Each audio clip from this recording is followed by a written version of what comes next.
La Torah, les mitzvot et l'antidépresseur.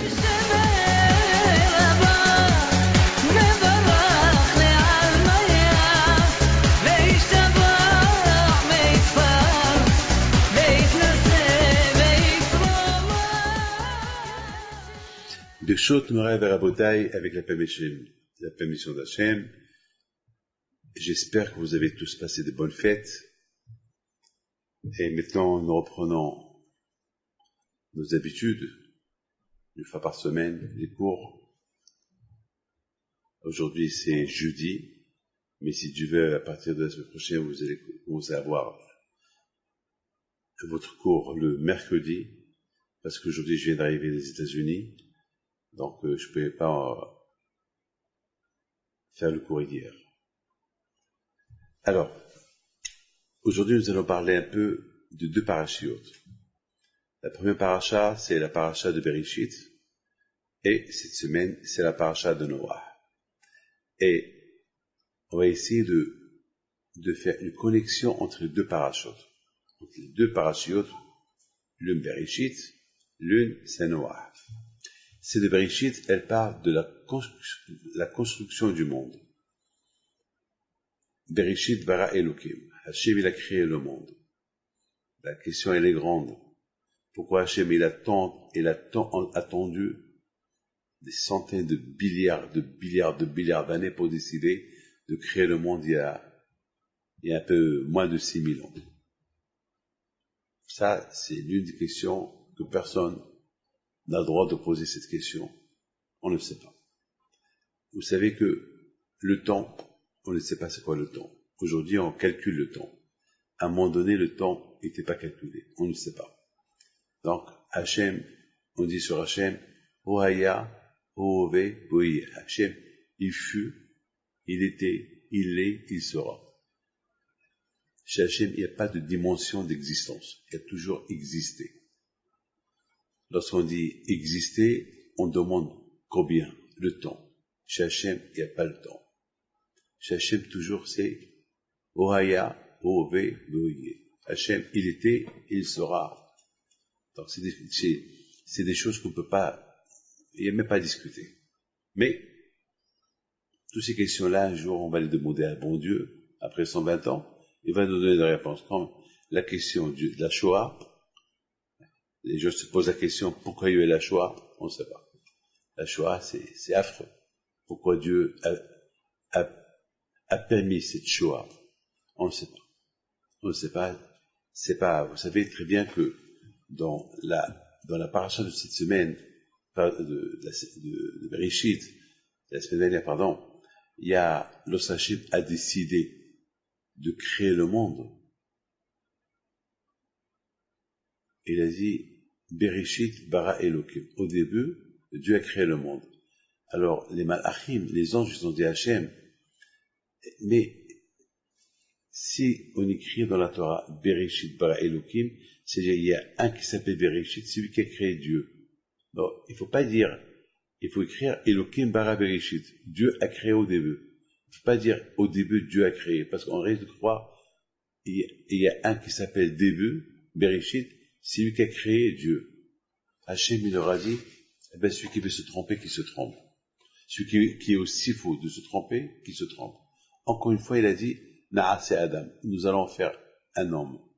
Et là aussi, les malachim, ils ont dit à Hachem, si tu écris dans la Torah, Na'ase, on va faire, c'est en pluriel. Ça veut dire, il y a eu quelqu'un qui t'a aidé pour créer l'homme. Et là aussi, Hachem, il a dit, ben, celui qui veut se tromper, qui se trompe. C'est-à-dire que Hachem, il a laissé une porte ouverte à ceux qui veulent se tromper sur son existence, sur son pouvoir éternel. Ça veut dire, finalement, Hachem, il veut nous dire, il veut lancer un message. Il faut être vraiment fou pour croire qu'il y a eu deux qui ont créé le monde. Il faut vraiment être fou pour croire qu'il y a un qui a créé Dieu. C'est pas logique. Est-ce quelqu'un qui s'appelle Bereshit va créer Dieu?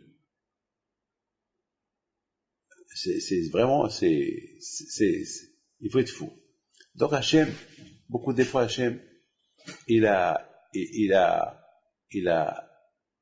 été trop strict que l'homme, qu'il fait partie de la création du monde, l'homme que Dieu a créé, l'homme qu'il a en lui une partie de Dieu, vraiment, s'il ne découvre pas ce qu'il a en lui, donc il doit être fou pour croire autre chose. Je voudrais simplement vous dire, entre parenthèses, il y a beaucoup de gens qui croient que l'argent, ils vénèrent tellement l'argent que pour eux, l'argent, c'est Dieu. Ils vénèrent tellement leur idole, la télé, le football, ou un chanteur, ou je sais pas quoi, que tout passe en priorité. Tout passe par exemple. Tout passe en seconde position. Et dans leur tête, la priorité, c'est l'argent, le football, etc., etc., etc. Donc, celui qui veut se tromper, qui se trompe. Ce matin, j'arrive de New York. Et puis, avant d'atterrir, il y avait... Non, je m'excuse, c'était hier soir. Hier soir, lorsque on rentrait dans l'avion, et voilà, il s'est passé quelque chose d'incroyable. Il s'est passé que j'étais en train d'écrire, bon, il y a des passagers qui rentrent, et mes yeux, j'écrivais, et voilà, j'entends une voix, une femme, et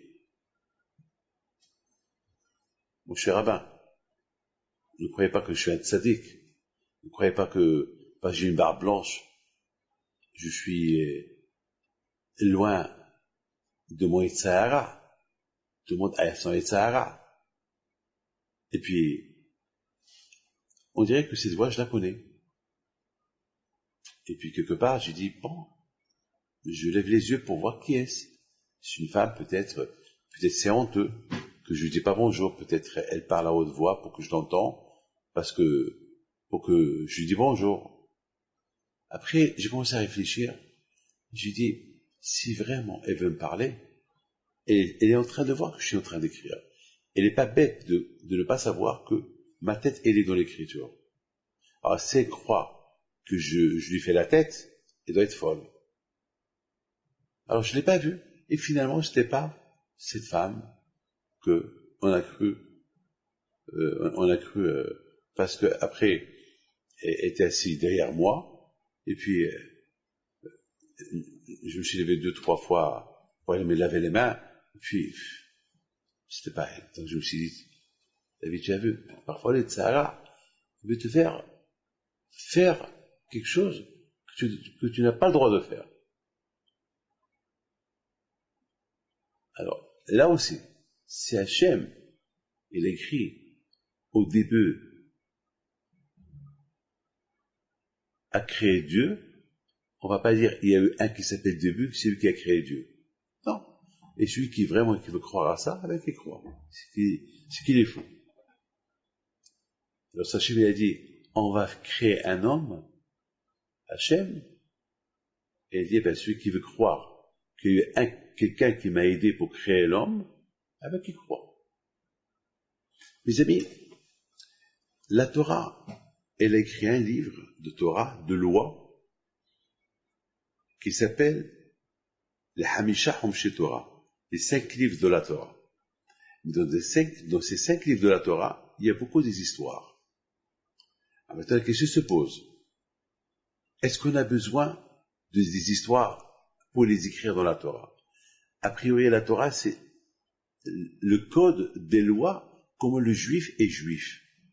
Donc, pourquoi on a fait rentrer les histoires dans le code de la Torah, dans les livres où il y a les lois de la Torah. Écoutez, dans les livres que vous trouvez dans les bibliothèques, il y a des livres d'histoire, il y a des livres de loi, il y a des livres de médecine, il y a des livres de mathématiques. Imaginez-vous, un livre de mathématiques, vous allez trouver là-bas des histoires. Non. Un livre de mathématiques, c'est mathématiques. Un livre d'histoire, c'est écrit histoire. Un livre des lois, c'est écrit les lois. Les codes de la loi. Donc pourquoi dans la Torah, il y a des histoires? Quelle est la raison?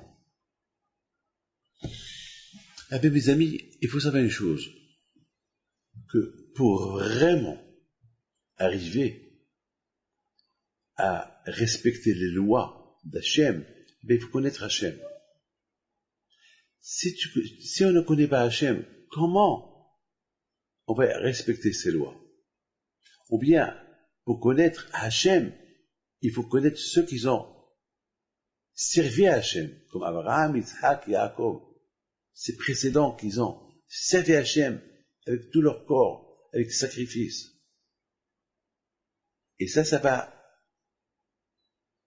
nous emmener à respecter les lois. Je vous donne la parole d'honneur. Beaucoup de fois, il y a certaines mitzvot qui sont très difficiles à faire, mais voyant comme les tzadikim, ils ont servi à Hachem, je dis, si eux ils ont fait, moi aussi je peux faire. Quelle différence il y a entre eux et moi? Je vous raconte une histoire super. Une histoire super. Une histoire de Rabbi Pinhas ben Yair. Une fois, Rabbi Pinhas ben Yair, c'était le beau-père de Rabbi Shimon bar Yochai. Une fois, il s'est passé qu'une fois, on lui a volé son âne. Et voilà. Et un jour, Rabbi Pinhas ben Yair, il dit à sa femme, oh là là, pauvre âne, cet âne-là, il mange que du kasher. Je sais ce qu'ils l'ont volé, qu'est-ce qu'ils vont lui donner à manger. Et finalement, ceux qui l'ont volé, ils étaient obligés un jour de le lâcher parce qu'il n'a pas mangé chez eux. Il n'a rien voulu manger. Il n'a rien voulu manger. Parce que, même cet âne, tellement qu'il s'est habitué à manger du kasher chez son maître, que cet âne-là, qui est hamar, c'est un âne, il ne pouvait pas s'en passer de ne pas manger du kasher. Alors vous allez me dire, c'est quoi? Quel kasher les ânes ils mangent? C'est de la paille. Mais de la paille où on a retiré les 10%, le maaser. Il y avait aussi dans la paille un prélèvement, pour que cette paille, on pouvait la donner aux animaux à manger. Je parle des animaux qui sont nés en Israël.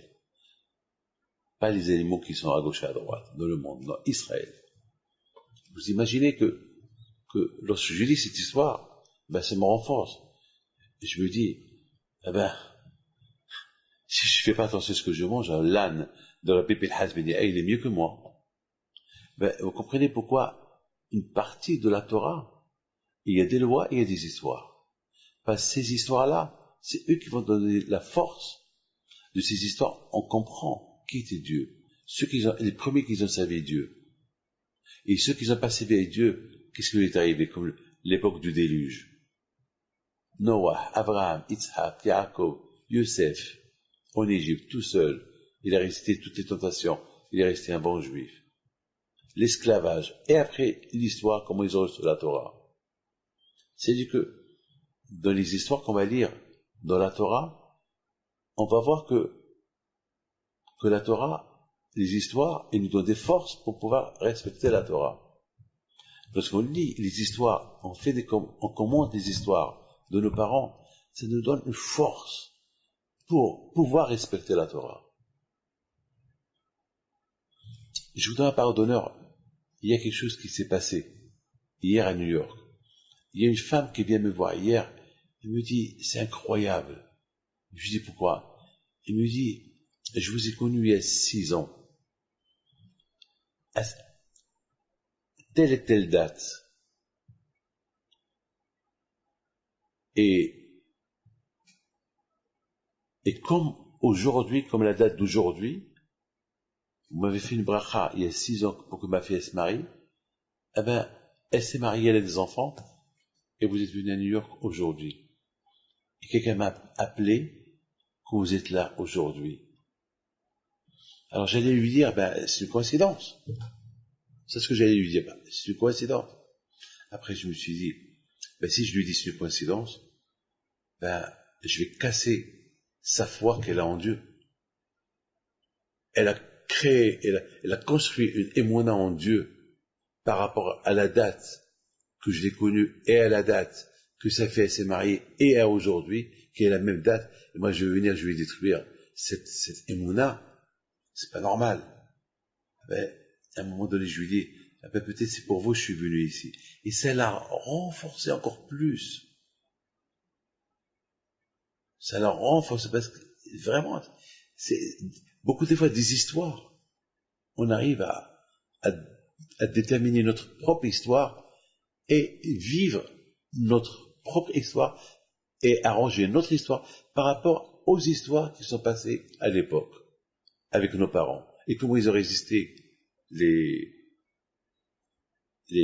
tentations, les épreuves, etc., etc.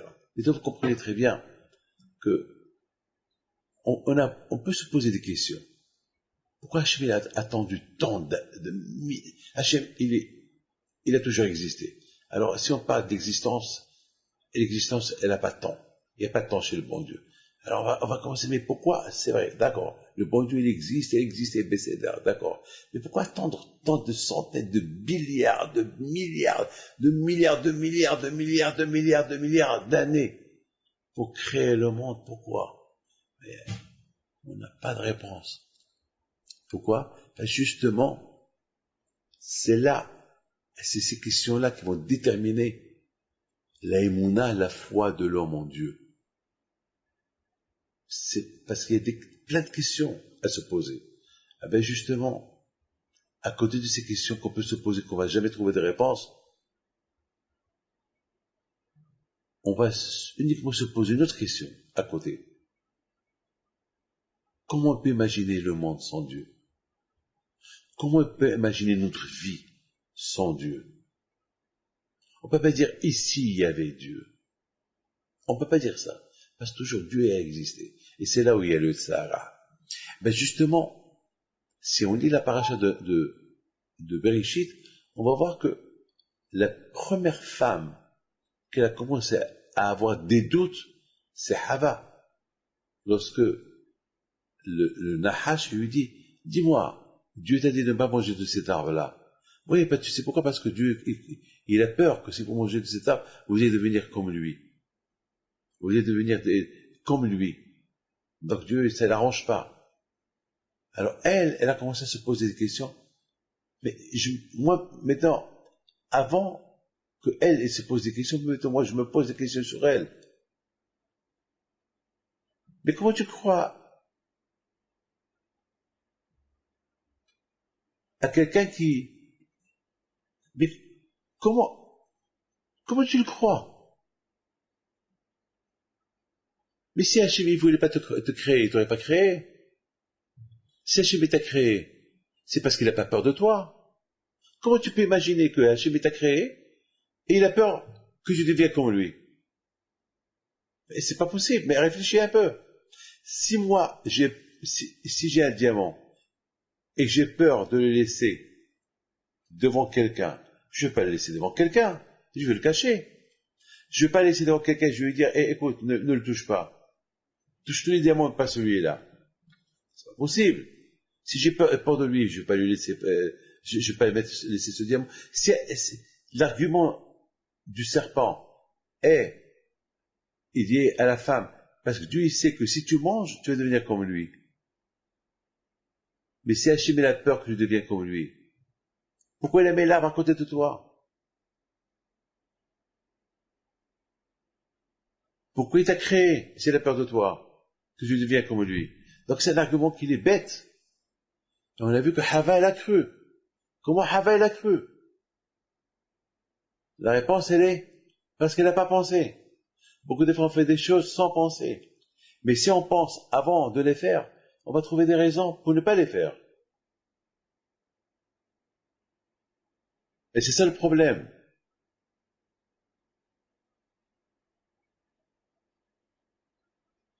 Qu'est-ce qui s'est passé? Elle a mangé. Elle a mangé de cet arbre interdit. Et vient Adam, elle le force, elle lui donne à manger. Mais Adam aurait pu dire non. Mais Adam aussi, il a été séduit par cet arbre, parce qu'il voit que sa femme, elle est vivante, elle n'est pas morte. Elle a touché l'arbre, elle a mangé de l'arbre, elle est vivante. Non seulement qu'elle est vivante, mais rien de mal a changé en elle. Donc ça veut dire quelque part, c'est de sa faute. Elle a commencé à douter. Ah, Dieu m'a menti.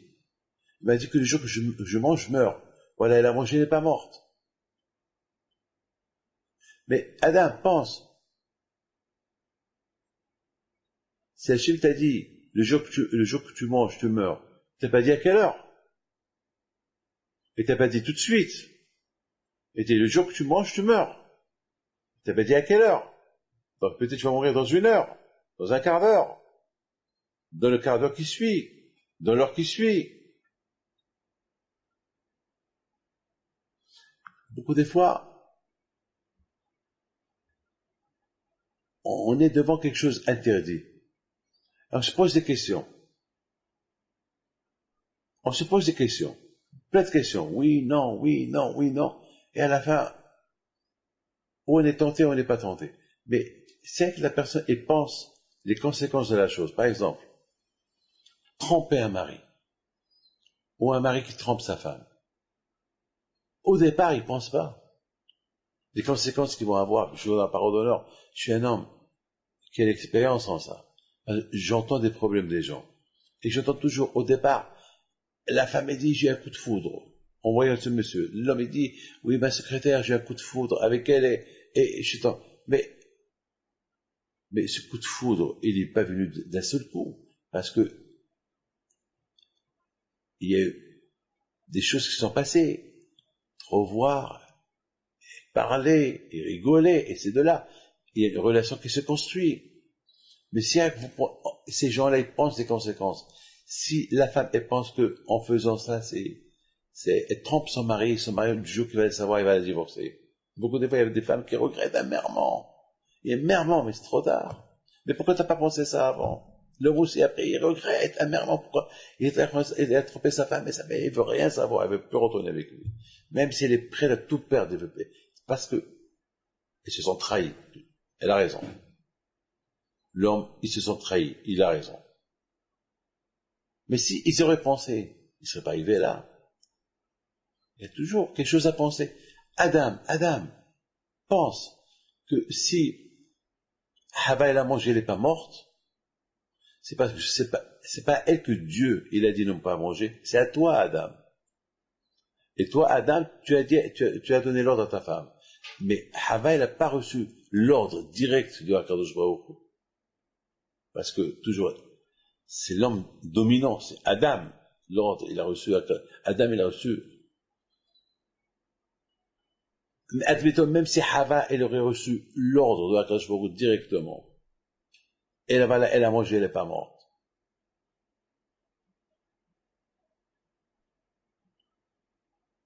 Alors, ça ne veut pas dire parce que Dieu, il est faible, si elle n'est pas morte.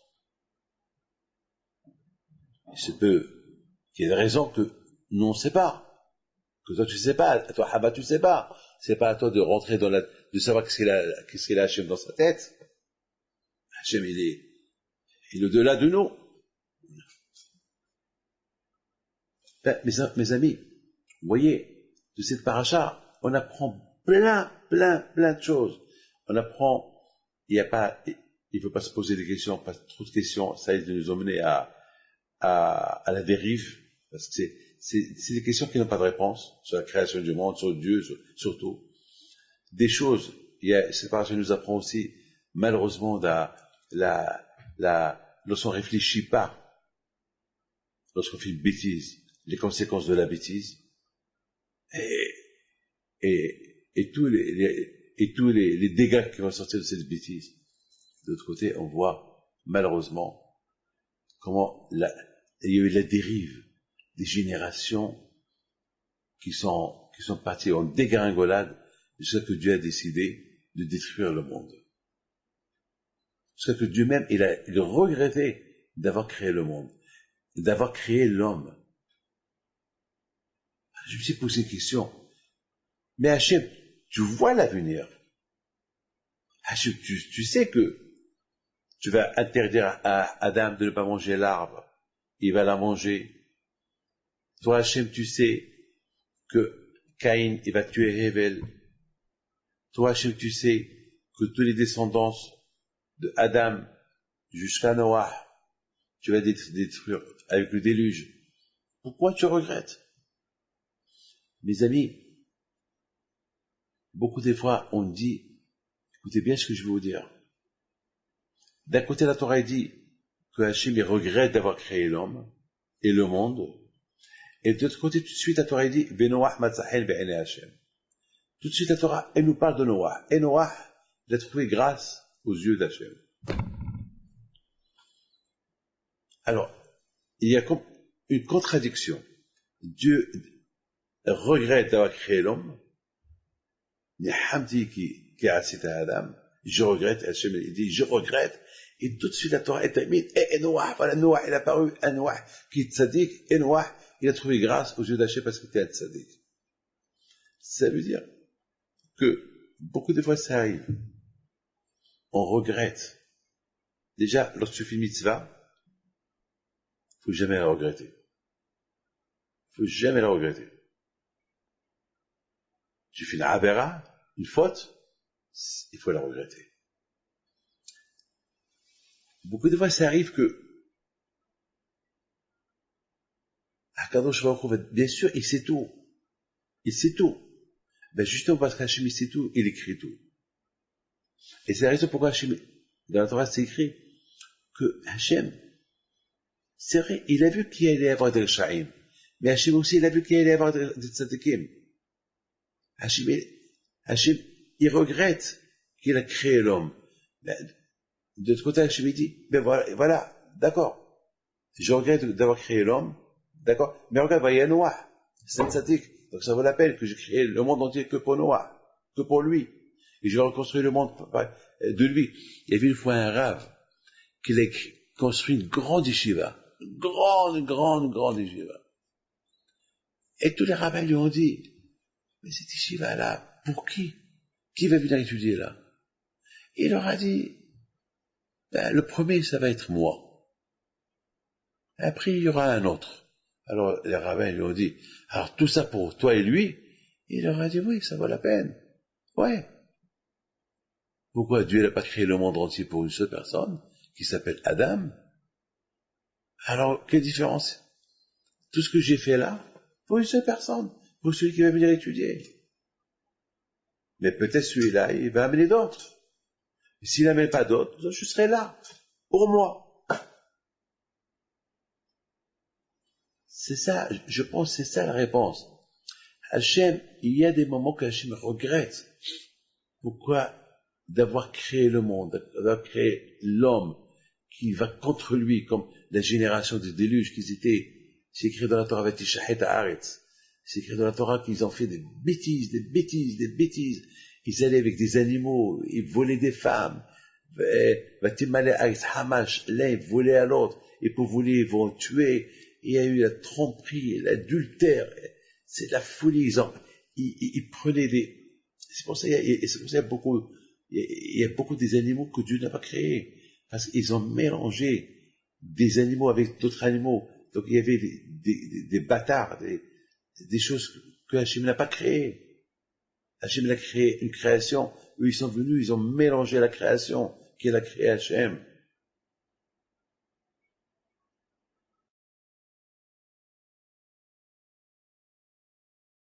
Mais de l'autre côté, Hachem, il dit, il faut savoir une chose. Hachem, il sait que tel et tel va être un rachat toute sa vie. Et malgré tout, le bon Dieu va le créer. Pourquoi? Parce qu'il y a des choses que nous on ne voit pas, que Hachem seul les voit. Hachem, s'il commence Hachem à couper l'espoir à chacun, donc il n'y a pas de monde. Hachem, il préfère ne pas voir ce qu'on va faire. Chaque année à Kippour, on fait Teshuvah. Et chaque année, on recommence. Alors, heureusement qu'Hachem, il nous donne toujours des chances. Il y a toujours Hachem, il dit peut-être, il va y avoir quelque chose. Peut-être. Ce peut-être-là, Hachem, il coupe pas espoir. Imaginez-vous que, avec tous ces Réchaïm qu'il y avait, le bon Dieu aurait détruit le monde. Alors, et Abraham, et Yitzhak, et Yaakov, qui se sortaient de Noah, et non, et tous les tzadikim, et tous les Hassidim au Mota'olam, il y a beaucoup des non-juifs qui sont tzadikim. Alors quoi? Et qu'ils ont, d'après le Rambam, ils ont Gan Eden. Alors, c'est la raison pourquoi la Torah tout de suite dit, ben Noah, Matzahem, Enesh. C'est vrai, Hachem dit, je regrette d'avoir créé le monde, mais ça vaut la peine que j'ai laissé le monde, que j'ai créé le monde que pour celui-là, ce Noah-là, qui est tzaddik. Maintenant, je me suis posé une très belle question. Alors, la Torah, elle termine la paracha de Bereshit avec Noah a trouvé grâce aux yeux d'Hachem, et la paracha de cette semaine, Noah, la Torah, elle nous parle de quoi? Elle nous parle de voici les descendants de Noah. Noah était tzaddik, Tamim était un grand tzaddik super, et Noah était Elohim Ta'alir Noah, et Noah, il a résisté toutes les tentations de son époque, tout le monde était Réchaïm, il était un tzaddik. C'est pas facile de vivre avec des Réchaïm et d'être tzaddik, c'est pas facile, c'est pas évident, et lui était tzaddik. Alors je me suis posé une question, pourquoi la Torah, elle parle pas de ce dernier verset qu'il est écrit dans la paracha Bereshit, et Noah a trouvé grâce aux yeux d'Hachem, pourquoi on ne le met pas de la paracha de Noah? On va écrire, voici les descendants de Noah. Noah était tzaddik, il était humble, il avait 3 enfants, et Noah a trouvé grâce aux yeux d'Hachem, et Hachem a décidé de détruire le monde, et de reconstruire le monde avec Noah. Pourquoi la Torah, elle laisse ce passage qui n'a aucun rapport, aucun lien avec la paracha de Bereshit? La paracha de Bereshit, vers la fin de la paracha de Bereshit, on nous parle de tous les gens qui ont vécu longtemps, on nous parle de la mort de Adam Arishon, et on nous parle que les gens de l'époque, ils sont des Réchaïm, et on nous parle que Dieu a regretté la création du monde, et Dieu a regretté la création de l'homme, et après la Torah te dit, et Noah a trouvé grâce aux yeux d'Hachem. De contraire, la Torah devait terminer avec Dieu a regretté la création de l'homme, et tout de suite, on attaque l'autre paracha. Voici les descendants de Noah.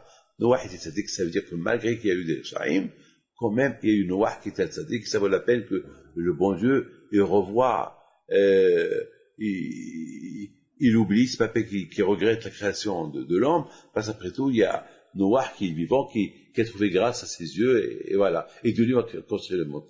Donc ce verset-là, que Noah a trouvé grâce aux yeux d'Hachem, dans l'autre paracha, il est inutile.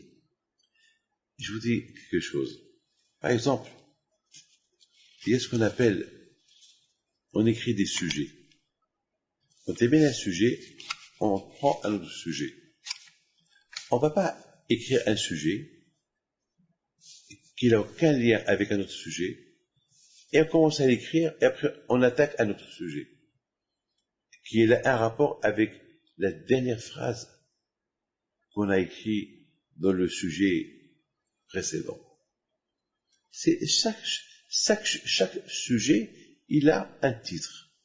On va pas écrire un sujet avec son titre, et on va laisser là-bas une phrase qui n'a aucun rapport avec ce sujet-là, et qui va avoir un lien avec le prochain sujet. Donc, cette phrase-là, enlève-la de ce sujet-là, et mets-la dans le sujet où, on parle de Noah, alors on parle que de Noah. Pourquoi on parle d'un sujet, on fait rentrer Noah, après on commence à un autre sujet qui s'appelle Noah. Ça n'a pas... Par exemple, vous avez des billets de 500 €. D'accord? Voilà, vous avez des billets de 500 euros. Et après, on va commencer à compter le billet de 1000 euros. S'il y a. Ou bien les billets de 50 euros. Et après, on va commencer à compter les billets de 100 euros. Alors, on va commencer à compter les billets de 50 euros. On va laisser là-bas un billet de 100 euros. Après, on commence à calculer les billets de 100 euros. Non, alors, prends ce billet de 100 euros de là, qu'il est avec les 50, mets-le avec les 100. C'est ça ma question. J'essaie de vous faire expliquer ma question. Eh bien, les amis, j'ai pensé à une super réponse. J'ai pensé que Akadosh Baruch Hu, il est super, il est extraordinaire. Akadosh Baruch Hu, justement, pour lui, l'histoire de Noah, c'est pas notre sujet. C'est le même sujet. Parce que Noah, c'est un être humain après tout. Le Sachem a regretté la création de l'homme. Il aurait pu aussi regretter la création il aurait pu aussi inclure Noah. Hachem, il a regretté pourquoi il a créé l'homme. Il aurait pu aussi, puisque la majorité des gens, c'était des Rechaim, donc pour lui, même c'est Noah, c'est pas pour je vais laisser le monde. Donc, il aurait pu rester dans l'idée, je vais en finir avec le monde. Parce que c'est pas, le monde entier, ils sont des Rechaim, parce qu'il y a un qui est tzaddik, ah ben, je vais laisser en vie, je vais tuer tout le monde pour lui. Non. Hachem, il aurait pu dire, ben, je vais en finir avec tout le monde. Mais Hachem, il est juste. C'est pas pour 1000 personnes qui sont Rechaim, il va tuer un tzaddik aussi. Non. Et surtout si c'est lui le seul qu'il y a. Donc c'est vrai, c'est la raison pourquoi la Torah, elle écrit que Hachem, il a regretté d'avoir créé l'homme, mais tout de suite Hachem, il dit, même que j'ai regretté, mais j'ai pas regretté que j'ai créé le monde. Je vais le reconstruire avec cet homme qui est là. Je vais pas mélanger les mauvais, les mauvais et les bons. C'est très important pour Hachem. Très important, écoutez bien. Pour Hachem, que s'il y a une personne qui suit le chemin d'Hachem pour que, grâce à cette personne, Hachem ait pu faire du bien à tout le monde. Imaginez-vous qu'on termine la paracha de Bereshit avec cette phrase « J'ai regretté que j'ai créé l'homme ».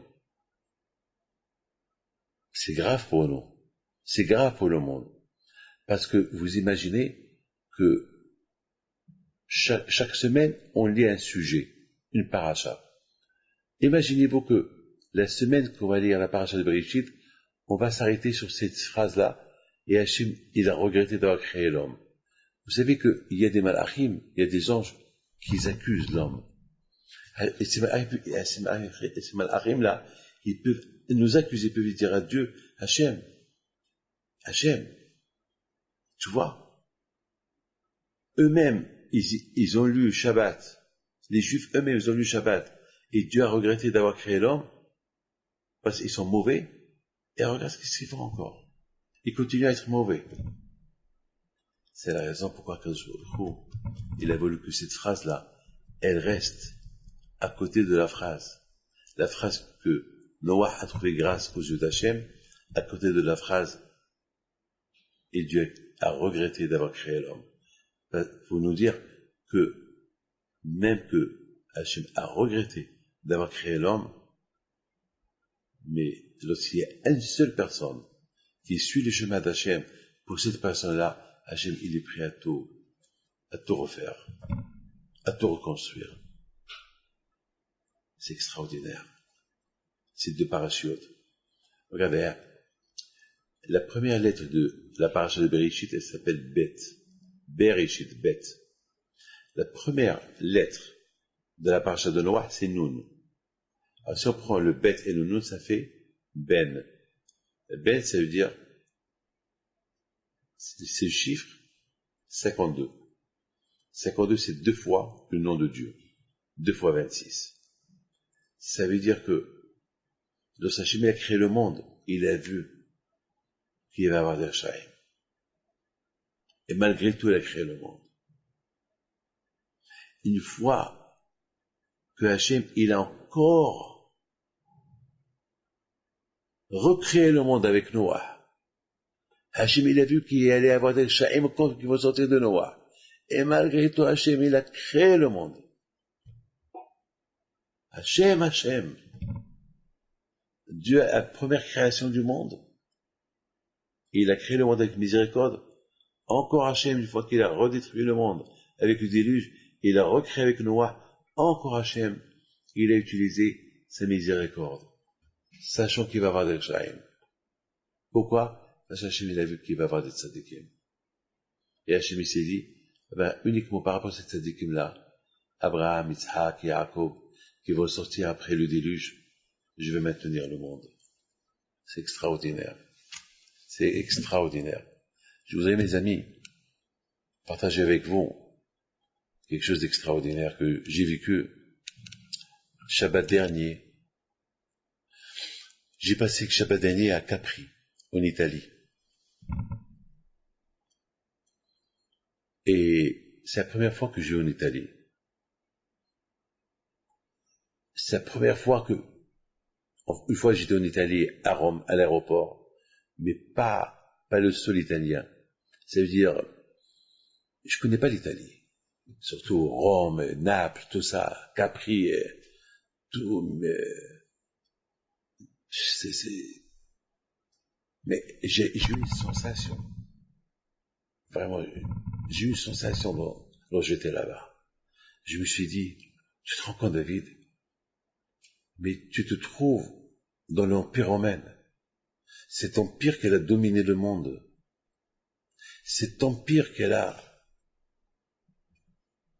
été est bonne et mauvaise. Mais c'est une empire aussi qu'elle a détruit le temple et que nous a exilés dans le monde. Ils ont détruit le temple, et surtout à l'époque de Adrianus, l'empereur Adrianus, qu'il a sauvagement tué des millions de juifs. L'histoire, elle est monstre. Rome est connue par sa cruauté de l'époque. Il voulait avoir le monde entier assez. Et j'ai vu dans l'histoire que Adrianus, tout le temps, il voyageait pour renforcer l'Empire romain.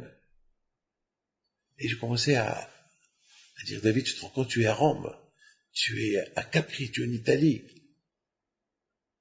et tu es là.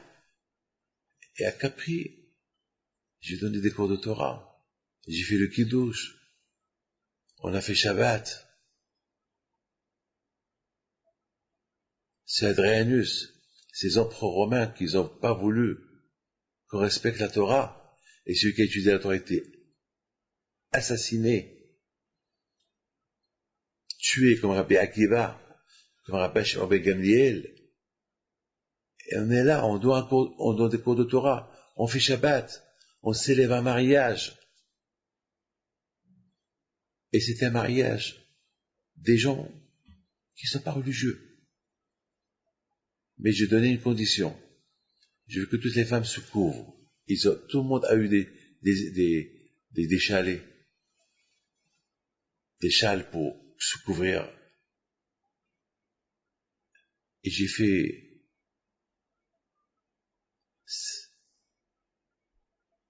Je me suis dit, Hachem, tu dois être fier de ton peuple. Ah, Israël Haï, tu vois. Il y a eu un respect. Les gens venaient pour demander une bracha. Mais il s'est passé une chose extraordinaire. Que après on a terminé la prière, on est parti dans la salle. C'était une salle qui est construite qu'avec des arbres. Une salle magnifique. Des arbres. J'ai jamais vu ça. C'est comme une souka de feuilles pour 500 personnes. C'est une salle magnifique. C'est connu que Capri, il y a là-bas des merveilles que maman, je l'émerveille là-bas. Mais, étant donné que c'est pas toutes les femmes qui étaient tisnéroutes, donc j'ai décidé de m'isoler quelque part avec une dizaine de personnes, loin de tout le monde, et voilà.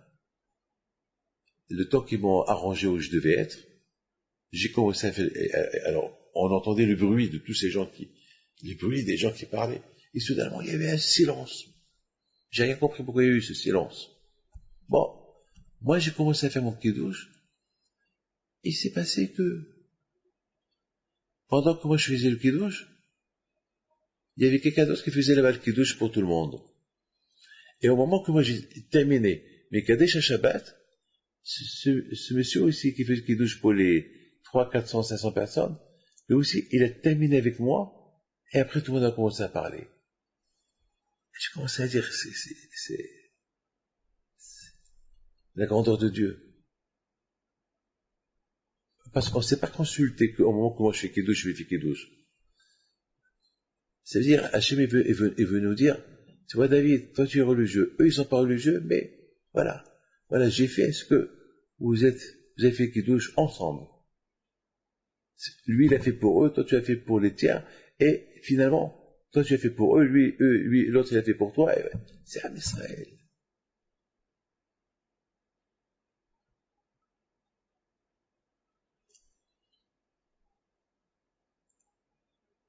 Je me suis dit, ça valait la peine de venir passer le Shabbat à Capri, loin de la Yeshiva, uniquement pour voir comment des gens riches, qui n'ont aucune connexion avec la Torah, soudainement, s'ils veulent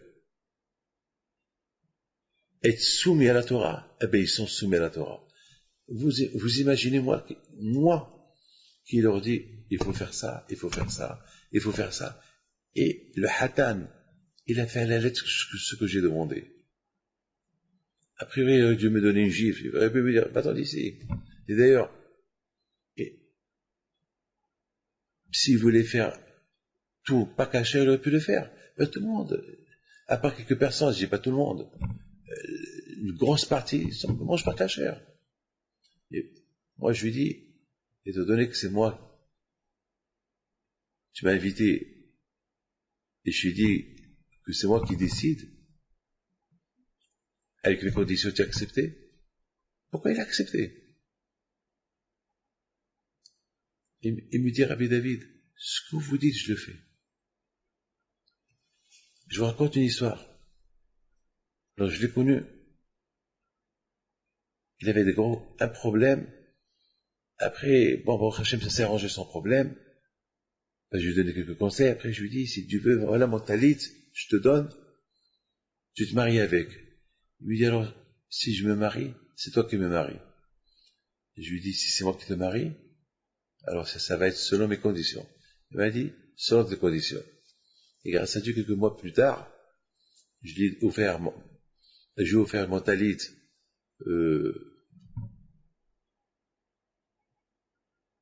je sais pas, je m'en rappelle pas quand.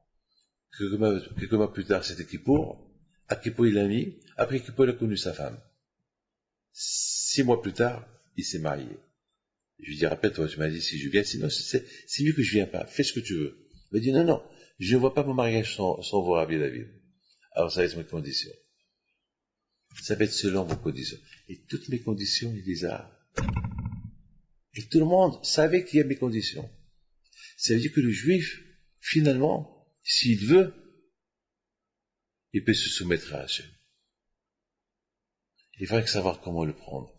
Et c'est ça ce que Hachem reproche à Noah. Hachem dit à Noah, t'as fait ma force. Je t'ai dit construis la Teva pour que les gens ils sachent que je vais détruire le monde. T'as vu, personne t'a tué. Ils auraient pu te tuer parce que on dirait que tu es en train de leur souhaiter la mort. Et toi seul, tu vas rester vivant, toi et ta famille. Personne t'a touché. Pourquoi tu n'as pas pris la décision de leur faire du moussard, de leur crier? Pourquoi? Beaucoup des fois, il y a des gens qui ne voyaient pas leur force. Ils sous-estiment leur force. Comme Adam et Hava, ils se sont sous-estimés leur force quand ils sont tombés dans le piège du Satan. Et ils avaient une force énorme. Regardez la force de Rabbi Shimon Bar Yochai. Regardez la force de Rabbi Meir Baal HaNes, et Rabbi Chaim Taib Lomet, et Rabbi Chaim Pinto, et Moshe Rabbeinu, et Abraham Yitzhak Yaakov. Alors, et Adam aussi, il avait une grande force comme eux.